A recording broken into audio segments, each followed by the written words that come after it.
नमस्कार, मैं doctor Sanjay L Bandhiya, assistant professor, government arts college Bhaisan. आज मैं आपके सामने काव्य किसे कहते हैं, काव्य की व्याख्या या काव्य के लक्षण या काव्य की परिभाषा के संदर्भ में बात करूँगा। संस्कृत के आचार्यों द्वारा काव्य को कुछ इस प्रकार व्याख्यायित किया गया है।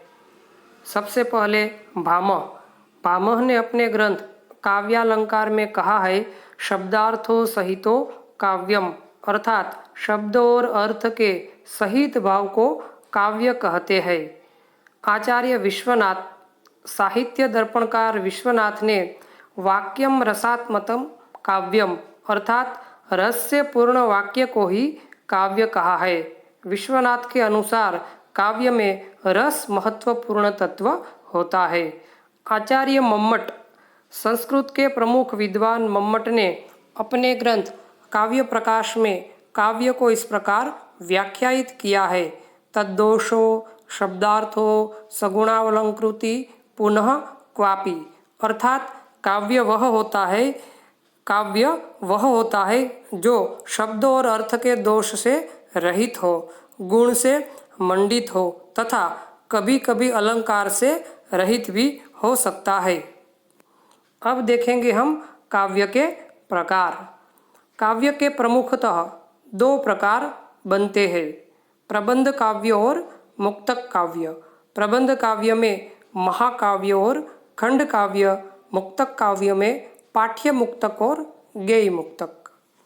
सबसे पहले प्रबंध काव्य में हम देखें महाकाव्य। महाकाव्य में जीवन के महत्व का विवेचन होता है।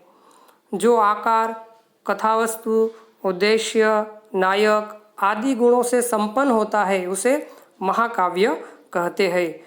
आचार्य भामह, आचार्य दंडी आदि विद्वानों ने महाकाव्य के लक्षणों पर विचार किया है, जो इस प्रकार है।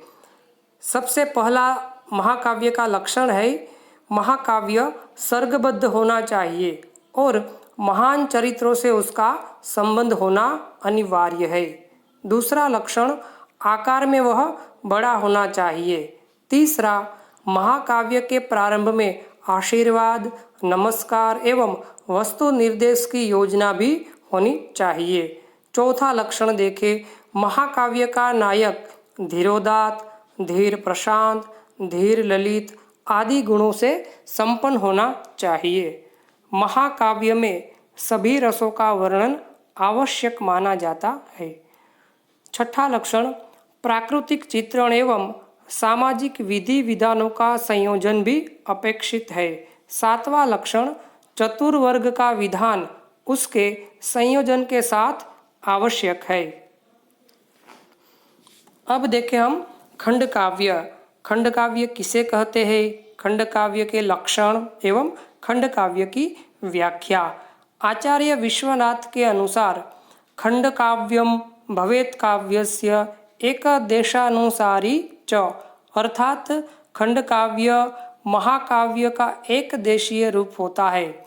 खंड काव्य में किसी लोकनायक के जीवन के व्यापक चित्रण के स्थान पर उसके जीवन के किसी एक पक्ष अथवा रूप का चित्रण होता है।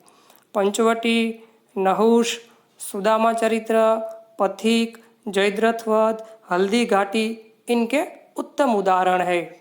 अब देखें खंड काव्य के लक्षण। खंड काव्य में जीवन के किसी एक प्रसंग, घटना या भाग का चित्रण किया जाता है। इनका कथावस्तु संक्षिप्त रहता है। खंड काव्य का नायक कोई भी लोक प्रसिद्ध व्यक्ति बन सकता है। चौथा लक्षण, इसमें तीन रस मुख्यतः रहते हैं। तीन में से एक अंगी-रस या मुख्य रस होता है। पांचवा लक्षण, चतुर्वर्ग में से किसी एक का होना खंड काव्य में आवश्यक माना जाता है। छठा लक्षण, प्रकृति चित्रण भी खंड काव्य का एक लक्षण माना जाता है। अब प्रबंध का दूसरा भेद मुक्तक काव्य। प्रबंध में कथा होने से पूर्वापर संबंध रहता है, परंतु मुक्तक में पूर्वापर संबंध का निर्वाह आवश्यक नहीं रहता, क्योंकि इसका प्रत्येक छंद स्वतंत्र रहता है और प्रबंध काव्य की भांति इसमें कोई कथा नहीं होती। महाकाव्यों और खंड काव्य जैसी धारावाहिकता न होने पर भी इनका वर्ण विषय अपने में पूर्ण होता है। बिहारी और रहीम के दोहे तथा सुर और मीरा के पद इनके श्रेष्ठ उदाहरण है। मुक्तक रचनाओं को भी हम दो श्रेणियों में विभाजित करके देख सकते हैं, एक पाठ्य मुक्तक, दूसरा गेय मुक्तक। अब देखें पाठ्य मुक्तक। पाठ्य मुक्तक रचनाओं में विषय की प्रधानता होती है। इसमें विभिन्न विषयों पर लिखी गई छोटी छोटी विचार प्रधान रचनाएं होती है, जिनमें किसी प्रसंग को लेकर भावानुभूति का चित्रण होता है। तार सप्तक की रचनाएं, सुमित्रानंदन पंत की पतझड़, सूर्यकांत त्रिपाठी निराला जी की भिक्षुक, वह तोड़ती पत्थर आदि रचनाएं इसी के अंतर्गत आती है। दूसरा गेय मुक्तक, इसे वित्तीय प्रगीत काव्य भी कहते हैं। यह अंग्रेजी के लिरिक या समानार्थी है। इसमें भावप्रवणता, आत्माभिव्यक्ति, सौंदर्यमय कल्पना तथा संगीतात्मकता की प्रधानता होती है।